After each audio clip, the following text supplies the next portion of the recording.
Welcome again to another edition of the PCC Multiverse. My name is Gerald Glassford from Pop Culture Cosmos. I'm here along with my good friend, also from Pop Culture Cosmos, and the man, the myth, and the legend from Humanica Media. It's Josh Pederson. How are you, my friend? Good. That was a very smooth intro just now. I was thinking about that one because I want to go my usual. Well, we're back again. My usual intro. I thought of something different. I was half expecting like some smooth jazz to start playing in the background. Yes, exactly. Like that. Or I could have done the usual. And we're back with another episode of the PCC Multiverse. I mean, we're expanding our markets to like dentist office and stuff, so it's all good. It's all good. Hey, you can play this show anywhere you want. Dentist office, elevators, department stores. We just want to get the word out about this great show, the PCC Multiverse, and our sister show, the Monday night show, the Pop Culture Cosmos show. And I want to say again to everyone out there, on behalf of both shows and behalf of Josh and also myself, we want to wish you very much, so much thank you for listening to both of our shows, because I'll tell you what, the ratings came out again, and we're number one with the Pop Culture Cosmos show every Monday night, 10:30 p.m. Eastern, 7:30 p.m. Pacific on the Podcast Radio Network. And this show, Friday night, 7 p.m. Eastern, 4 p.m. Pacific, finished number 8, our highest ranking on this show ever as well. That's 3 months in a row at number 1, so we truly appreciate it. It is all because of you out there. So, Josh, speaking of great things and great podcasts that are out there in the universe like ours, what is going on with your other project known as Humanica Media? Let's see, this coming weekend, we are going to be recording a new episode of What About This? And you can catch that on Humanica Media, Podbean, Facebook, YouTube, so on and so forth. I think we're both on Overcast FM. Overcast FM, yep. And Google Play, all that good stuff. And also we have another episode of Super BS being recorded tomorrow, and a new podcast called Topic Apocalypse, which you will be able to hear the first episode this Friday, I think, is the plan. Okay, but they'll also be able, if you download this podcast, the PCC Multiverse, you will be getting it free on the back end after this one is done, because we love to throw bonus episodes from Humanica Media, Game Source, Rob McCallum Films, The Wine, Women, and Words, and pretty much and all the great entities that are out there that help support the pop culture cosmos indeed. So Josh, I know there's some great things coming along this weekend. Guardians of the Galaxy Volume 2 just did gangbusters this past week, and we're now firmly entrenched in the summer movie season. But there's a movie that you've been keeping an eye on, which you are really excited to see. So tell everybody out there what that is, and basically we're going to go at it as far as how well we think it will do. King Arthur, yeah, it comes out tomorrow. I got my tickets already. I'm going to go see it. Yes, King Arthur, Legend of the Sword, correct? Correct. Directed by Guy Ritchie, so it should be an interesting affair. So you said before in the past, one of the main reasons that's drawing you to it is Guy Ritchie, because he has a track record of films which appeal to you. Is that correct? Correct, yeah. So you have Snatch, Lock, Stock, Two Smoking Barrels, Rock and Rolla, Sherlock Holmes 1 and 2. He's got a pretty solid lineup of films under his belt. So I will literally watch anything made by Guy Ritchie and Ridley Scott. But Guy Ritchie is also responsible for the new Aladdin coming out. So, he's slowly making his way up to big budget films. And it started with Sherlock Holmes, and now he's working his way into Disney territory. So he's definitely had an interesting career. And well, with King Arthur, Legend of the Sword, this looks like one of those films, as far as from a production standpoint, seems to be like mid-tier, upper mid-tier, but not truly AAA, but getting close as far as it's concerned. So it looks pretty good as far as from what the trailers are outputting there. But as my daughter pointed out, Rotten Tomatoes doesn't really have the highest of thoughts in regards to what King Arthur Legend of the Sword is doing right now. They're at a 24% right there on Rotten Tomatoes. So I ask you, critical things aside, do you think that's going to weigh heavily on the weekend box office for King Arthur, or do you think ultimately it'll go beyond that and be a big hit for Guy Ritchie? We've talked about this before. My opinion of Rotten Tomatoes is very low, so they severely cripple movie numbers, and I don't think that this is the thing, since it's coming out the weekend right after Guardians of the Galaxy and right before Pirates of the Caribbean. I don't think it's gonna do so well. I think it'll make money, but it's not going to be like anything stellar. I don't think that it's going to be a bomb though, like whatever they're saying Kong Skull Island was. I think it'll do better than that. Well, Kong Skull Island actually wasn't a bomb by any stretch of the imagination. It's garnered over around $500 million worldwide. I think it's done fairly good for what it was expected out of it. Mind you, it didn't reach that upper echelon of $800 million worldwide, I don't think. I'm going to check out Box Office Mojo, or that great site, boxofficemojo.com. Give them a cheap plug, even though they probably don't even know that we're doing it. But oh well, boxofficemojo.com, giving them some love and checking out their stats so far for Kong Skull Island. I know it's not going to win the weekend, and nor should anyone out there ask it to, because still, even with a 50 to 60% drop, you're still looking at at least 60, maybe $70 million as far as a weekend for Guardians of the Galaxy, and it's with an A cinema score as it's trending right now. If you also want to see a review, we've got a review up on our page on our site, popculturecosmos.wordpress.com, for Guardians of the Galaxy. But if it does anywhere near it, let's say 30, 40, 50 million, there you go. There's something, at least that's a good start off right there, correct? Yeah, see, this is the thing that gets me about it. They haven't done a very good job of marketing this film. Yeah, if I weren't tracking it or following it and been excited about when it comes out, like I wouldn't have known that it was coming out this weekend, just because I haven't seen a lot of posters and trailers. And no, and I haven't seen the commercials really hit hard until the past 48 hours, to be quite honest with you as well. And I also wanted to make note that Kong Skull Island, almost $600 million worldwide, even though it's cost almost $200 million to make. So that's pretty good for a long-term prospects. It usually takes 3 times the production budget to really see a profitability for a movie. So it's right in that range, and with home video and whatnot, could really do nicely. So we'll see what happens with Kong Skull Island. But back to King Arthur, Legend of the Sword, I really think that it could surprise. It just needs to do well internationally. If it can do anything strong internationally, I think the prospects for it long term are really good. Here in the States, I think it's like either way where it could go, where it falls as far as really something that didn't work like Wardcraft, or will it go something a little bit higher and make actually a decent chunk of change. So definitely some thoughts indeed. But before we talk a little bit more about what's going on with our show, whatnot, but close out with your final thoughts, how excited you are to see coming up King Arthur, The Legend of the Sword. It's weird because it's actually like one of the few movies that's come out this year that I've been, I don't want to say excited, because I was excited to see Guardians, I'm excited to see Pirates, I'm excited to see Spider-Man and all those movies, but like this is the first movie that I've been genuinely interested in, like I think it's more from like a filmmaker standpoint, because I do admire Guy Ritchie a great deal.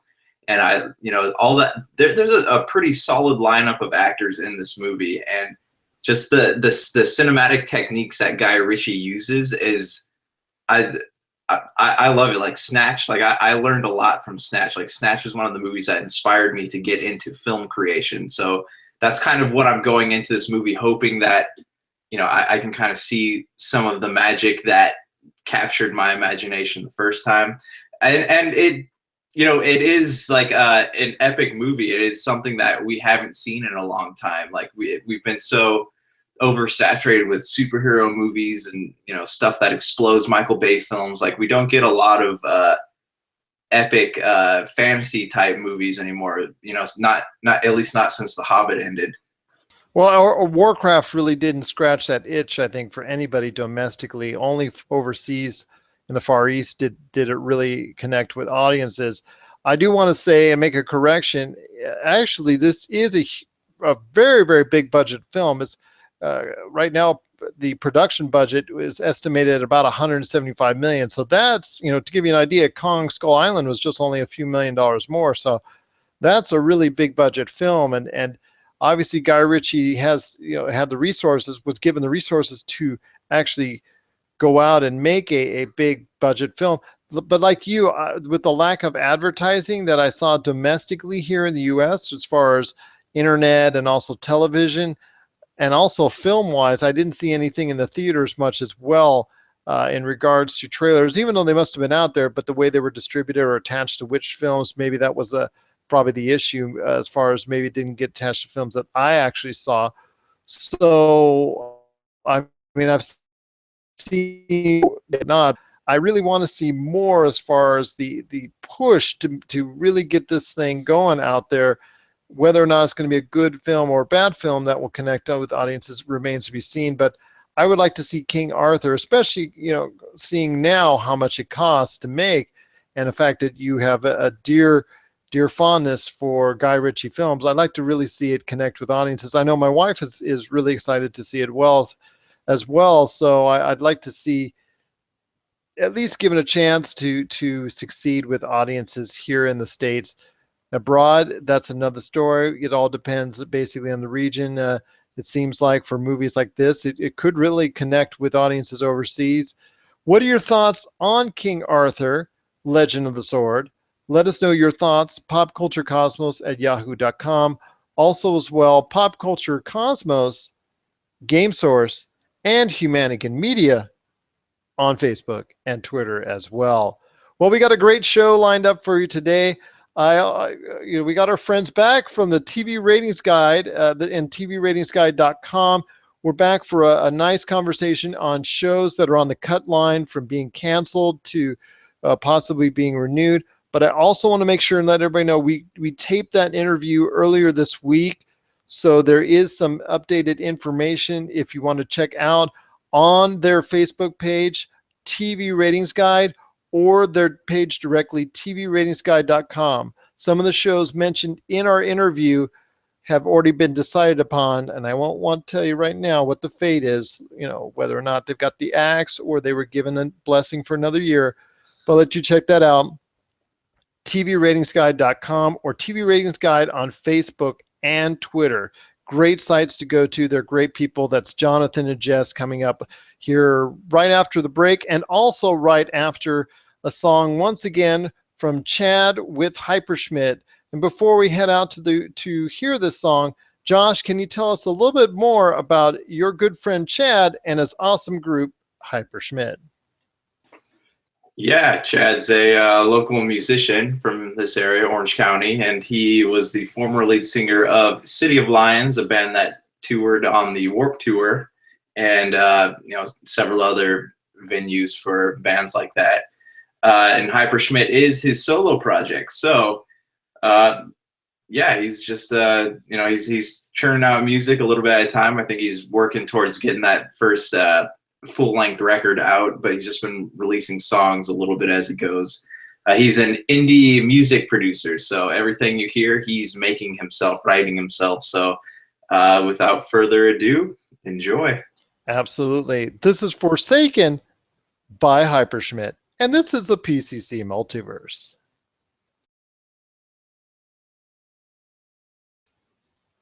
And we're back with the PCC Multiverse. My name is Gerald Glassford from Pop Culture Cosmos. I'm here along with my good friend from Pop Culture Cosmos and Humanica Media. It's Josh Pederson. We want to thank everybody out there for listening. Again, we truly appreciate you making us the number 8 show on the Podcast Radio Network, our highest ranking ever, and also our Monday show, 10:30 p.m. Eastern, 7:30 p.m. Pacific on the Podcast Radio Network, the number 1 show on the network. And we're just really just overwhelmed blessed. It's been 3 months in a row we're at #1, and I can't believe it that so many people want to hear Josh and I talk all this pop culture. So we're truly blessed indeed.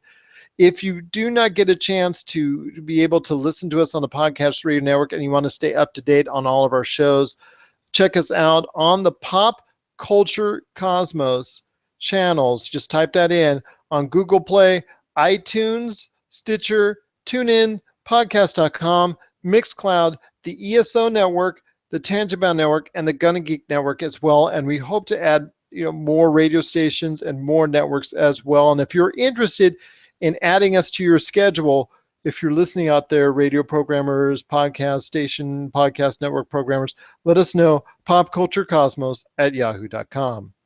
So we got a great thing to ask you, Josh, as far as what's coming up in this segment. And we truly appreciate, by the way, I thank you again to Jess and Jonathan from the TV Ratings Guide for stopping by on both our Monday and Friday broadcasts. Check their site out, tvratingsguide.com. But I want to ask you real quick, so that real quick. This will be slightly edited. Sorry, Elijah Plasma Z just sent us a message about some stuff going on for next week, Josh. Just wanted to give you a heads up. It came across the wire that there was some good news and bad news in regards to one of your favorite characters. Oh, I'm sorry, let me point that to you correctly again. One of your favorite characters, Josh. I'm trying to point to that little Josh sitting there on the screen. Hellboy. That's right. Some good and bad news. So I'll let you share both the good and bad news in regards to Hellboy is concerned, while I answer Plasma Z, who's being so gracious to line up some music for us for next week's show. Hold on one sec. My dog's drinking water. I just think your dog wants to be famous. He does. He's trying to make YouTube sound effects. Dog slapping water, and it's working. But okay. All right, he's done. All right. So yeah, they're remaking Hellboy with what's the guy's name from Stranger Things? Hold on. Let me look it up. Stranger Things. Yeah, with the sheriff from Stranger Things. His name is David Harbour. So he played Chief Hopper in Stranger Things, but they are Guillermo del Toro's Hellboy trilogy is officially dead. So and there was that thing going around Instagram and not Instagram, but Twitter and whatnot about how he's going to talk to Ron Perlman, talk to Mike Mignola about Mike Mignola's the actual writer, creator of Hellboy, about how he was going to get that third Hellboy movie going. And now it seems that because this is so soon after that, this is the reason why we're not going to be seeing an end to Guillermo's Hellboy trilogy.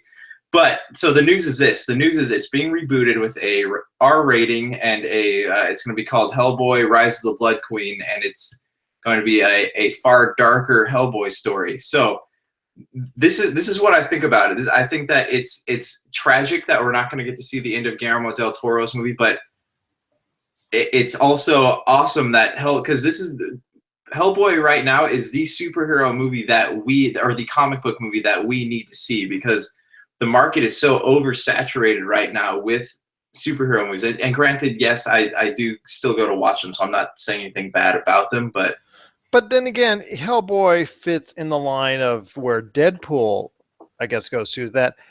I don't want to say anti-hero, but he's an anti-hero, don't you think? Yeah, but he doesn't like.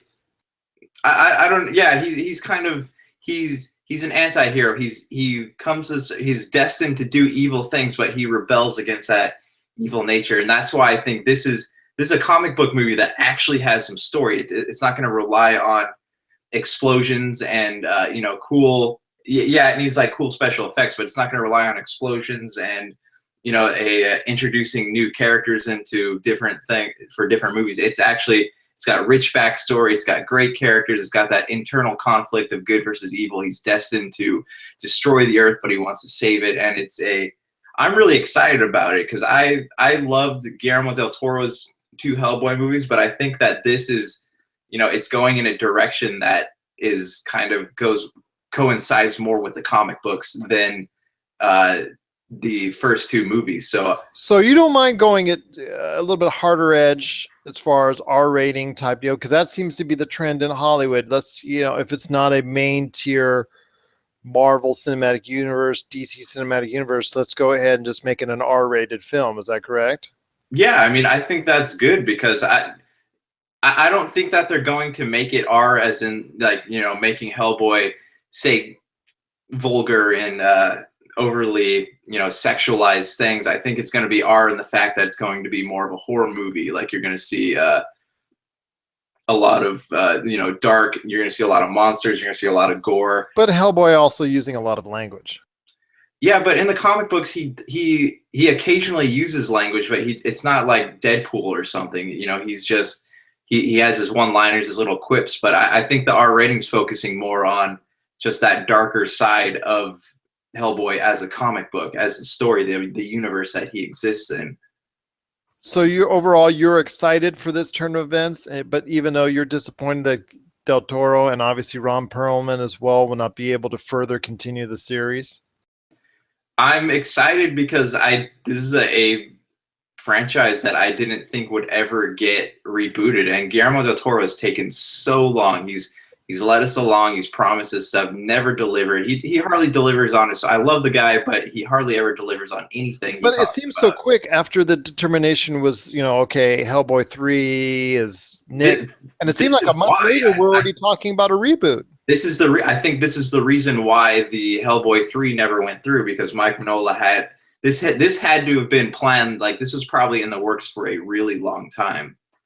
Because if they're already getting ready to shoot in September, they've been planning this for a while.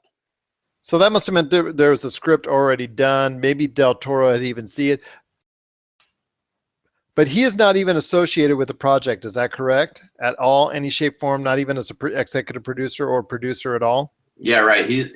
Both him and Ron Perlman are out for good, or for sure, I think. Yeah. That part is disappointing because maybe it would be nice to at least get his blessing on it. So maybe at some point they'll ask for his blessing in some form or fashion so that they can garner more of those Hellboy fans. But you're right. It's going to be obviously decidedly different from the original two that we've seen and for in your case have loved so much. And in my case, I thought it was very good, very solid superhero telling. I really liked the way Ron Perlman handled the role. I like the quirky side characters and the his fellow crime fighters, quote unquote. I like the nuances, and I liked also the interplay that they had. The stories themselves may have not panned out the way I wanted it to. Maybe that's why I didn't hold the interest for me. But I thought his character throughout both films was really the original and the Golden Army were just made it worthwhile to see. And if you ever catch it on TV, please, I recommend it. It's pretty solid entertainment for me, and I know you really think it's great as well, Josh. What are your thoughts on what are your thoughts on a return to Hellboy, as far as him returning to the silver screen? Share us your thoughts. popculturecosmos@yahoo.com. Also as well, you can get us hold of us, Pop Culture Cosmos on Facebook, Humanican Media on Facebook, and also Game Source on Facebook and Twitter as well for each and every one of those entities. So definitely send us along your thoughts on a new Hellboy coming to theaters sometime very soon.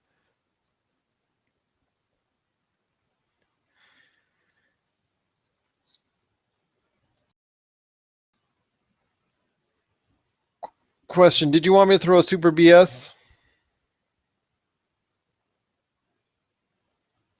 Did you want me, I know you don't have one on the queue, but do you want me to throw the episode? Did you put up episode 10? Yeah, episode 10's up there. It's up on. I know you sent me the raw footage of it. Yeah, it's edited. I put it up on YouTube, and I haven't put it up on Facebook or okay, that's why. Yet. I look everything on your on my feed. Yeah, I just haven't. I haven't shared it yet. Okay, I see every single what about this post known to mankind on my feed, but I don't see Super BS Gamecast. So how do you want me to share it? Yeah. I've seen episode 1 all week long. What about this? No Super BS. Anyways, okay, I just want to make sure so I can. Yeah. And we're back for the final segment of the PCC Multiverse. This is Gerald Glassford from Pop Culture Cosmos and Game Source. I'm here along with my good friend, the man you just heard in the last segment with the Super BS Gamescast from Humanica Media and Pop Culture Cosmos. It's Josh Pederson. And Josh, I think this is probably going to be the most serious part of our discussion here today, because this is something that really hits home for me, and I know it does for you as well, as we both look behind my shoulder and see, you know who, Mr. Shepard, looking right at me right there, giving me that cold, steely eye look, about ready to shoot off that laser gun right in my face. We're going to talk about Bioware. We're first going to be, when I set out everything and I sent you all the notes, we're going to talk about Bioware in a statement by EA having their game delayed, the game that they're working on next, which is still not out in the wild as far as name or what type of game it is. Really, it's coming out in March, I think, of 2018 at the earliest. So it's been delayed. But also the news has come out through Kotaku, IGN, and other sources that the disappointment in regards to Mass Effect Andromeda, both critically and sales-wise, and a lot to do with that had to do with the bad word of mouth in regards to all the stuff that went on with the all the issues with the animations and basically the storytelling, the narrative issues, and basically the game structurally as a whole not really being there and not living up to the previous iteration standards, in my opinion, and I think a lot of others as well. Well, EA is kind of wavering on the Mass Effect saga right now, and it looks like from all appearances that Bioware Montreal is now becoming a support studio, and that the Mass Effect series has been put for all intents and purposes, outside of some DLC and some touch-ups on the actual game itself, the series as a whole has been put on hiatus.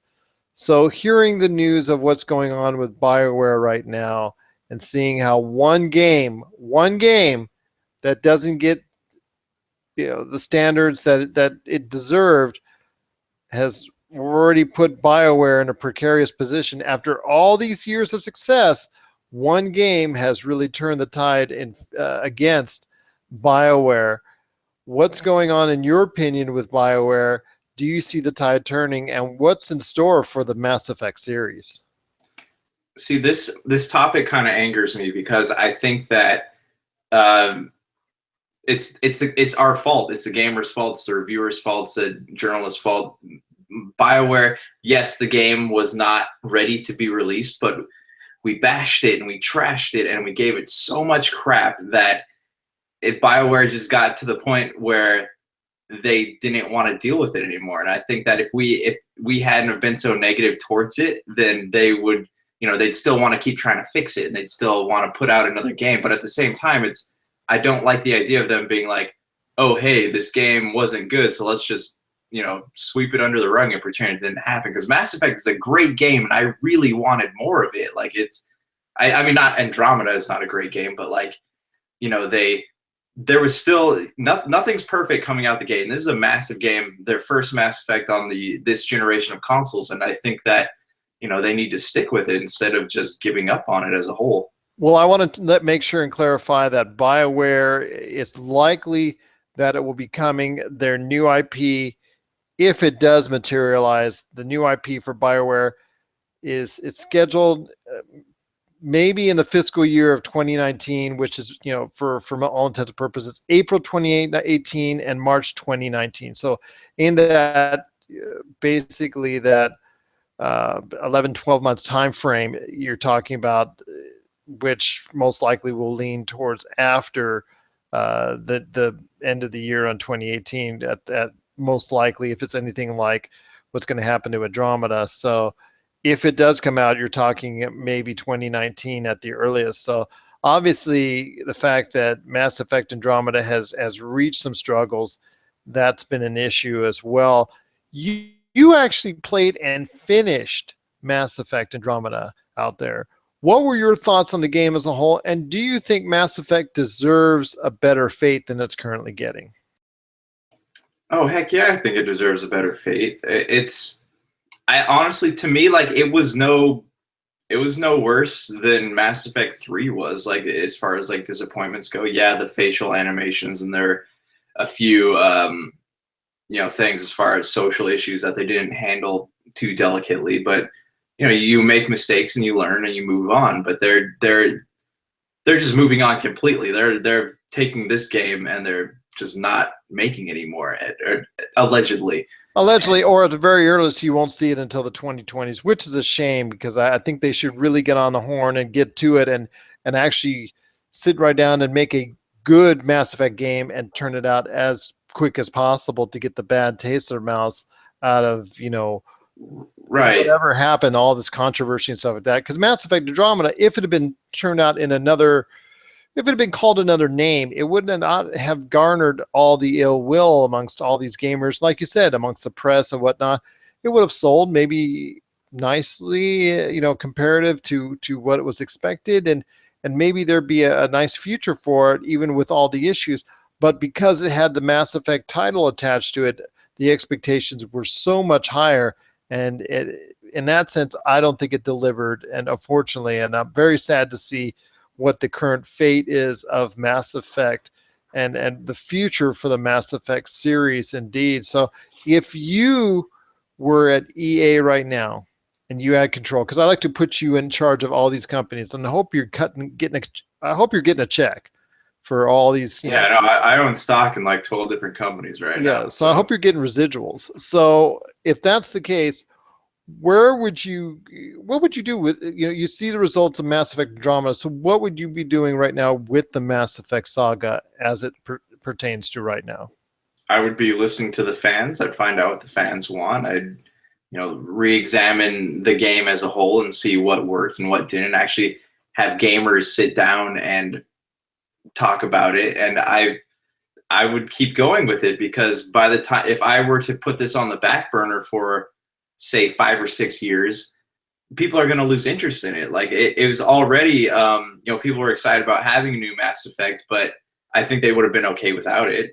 And now that this one has come out to so much negativity, they're going to put it on the back burner, and people are going to lose interest. Because look at how many, like, we got Halo coming out, we've got obviously new Call of Duty, new Assassin's Creed, Red Dead Redemption. Like, we've got all these big games coming out. Nobody's going to care about what happens to Mass Effect. Like, if they put it off for a long time, but I think they should be striking now while the iron's hot, and while people are still expecting more Mass Effect to come out and they have the ability to change and pay attention. If I were EA, I would keep focusing on Mass Effect. It's possible, not EA, but Bioware. I think it's possible for them to put two games out at the same time, because they were there for a long time. They were putting out Mass Effect and Dragon Age, and both of those games turned out all right. Well, I think an issue is the fact that because the movie has not performed the way it should, that they're actually being reduced as a result. But if you're laying blame everywhere, which there is a lot of blame to lay in a lot of different places with gamers who streamed it to, in the shape that it's in, people who voice their opinions maybe a little bit too early, the press for jumping on it like a hot potato, and then jumping off of it like an even hotter potato. And then you have EA and Bioware for not having this product ready, and EA for allowing this product to go in an unfinished state. And then also as well, steadfastly refusing to go ahead and refamiliarize fans or even garner new ones by not reintroducing him back to the world in a remake fashion for the new latest consoles. That I think was a lame move. Number one, I think they should have done that. That would have been some really good sales and a really great way to introduce people to the Mass Effect universe. And also as well, you're talking about all the things when it comes to Mass Effect. Mass Effect is a saga spread over 3 episodes like the last one. I think you should have made it in that same general time frame as Shepard. I think you didn't have to put Shepard in it, but maybe some like his son or daughter or what have you, something in the general time frame that people were familiar with because they really liked being in that time frame. Obviously, when they jumped 600 years ahead into a vastly new universe, that was on the surface you thought, oh, that's great, that's sounds like an awesome deal. But I think people really wanted more of just the Mass Effect universe that they were already become familiar with and that gamers truly enjoyed. That was, I don't know, what are your thoughts on that? Could that have been the case, or because they threw them completely a left turn in this Mass Effect Andromeda. Yeah, see, for Mass Effect Andromeda, the story was the biggest disappointment for me, like even more than all the other junk I didn't really notice till, it was being made a big deal made of. But the story was just bad. Like I didn't really, by the time the game ended, I could care less about any of the characters. And that's part of the problem right there, because we cared about so many of the characters, not only Shepard himself or herself, because if you played FemChef, which was really, FemChef was really popular as well, you had all the support characters, which really people really wanted to make sure they kept alive in Mass Effect 2 and really came to know and to really appreciate it and enjoy, whether it be, as far as Garrus or what have you. It's just, they were all really just a pleasure to play and interact with in the Mass Effect series, and I saw none of that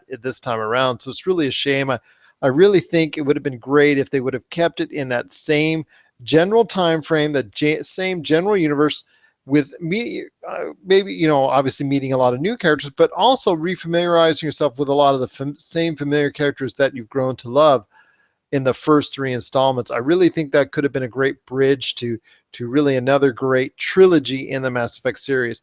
And I certainly hope they go back to that, because that's really would be a smart move in trying to reignite the flames that is Mass Effect, because I know a lot of people were really excited, really excited for Mass Effect, and this could have gone either way from hit to flop in regards to sales are concerned. And it really had the potential with a good Mass Effect game to really be a big hit for EA. And unfortunately, in many ways, they missed the mark. What are your thoughts out there on the Mass Effect Andromeda fiasco?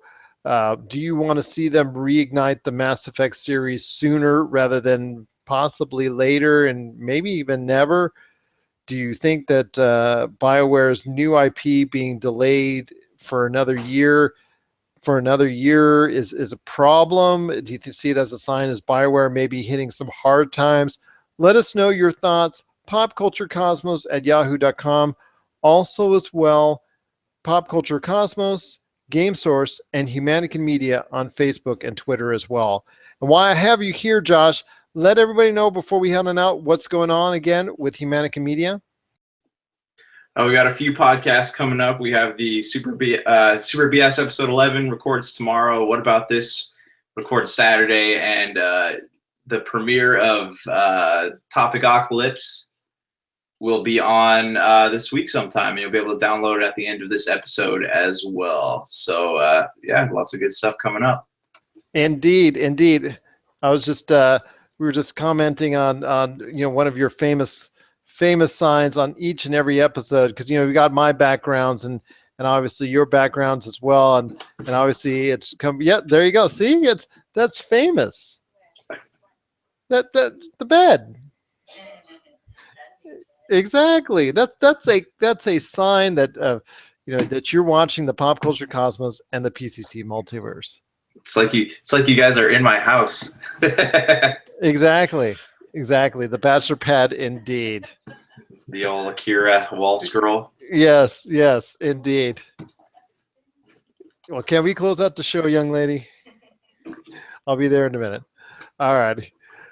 So that's a lot of great things to look forward to from Humanican Media. And then also as well, you talked about something that we might be planning on doing this summer as far as for all you movie buffs. all you movie buffs out there as well. So definitely looking forward. To that indeed. So again, it's been a truly just great pleasure having you listen to us here at the PCC Multiverse. Again, if you catch our show here Friday nights, 7 p.m. Eastern, 4 p.m. Pacific, or our number one rated show, the Pop Culture Cosmos Show, 10:30 p.m. Eastern, 7:30 p.m. Pacific on the Podcast Radio Network, we truly appreciate it. Or you can always download our show at Google Play, iTunes, Stitcher, TuneIn, Podcast.com, Mixcloud, the ESO Network, the Tangibound Network, and the Gonna Geek Network as well. So for Josh Pederson, this is Gerald Glassford. It's another beautiful day in paradise here in the PCC Multiverse. We thank you for listening. And here's hoping you have yourself a great day.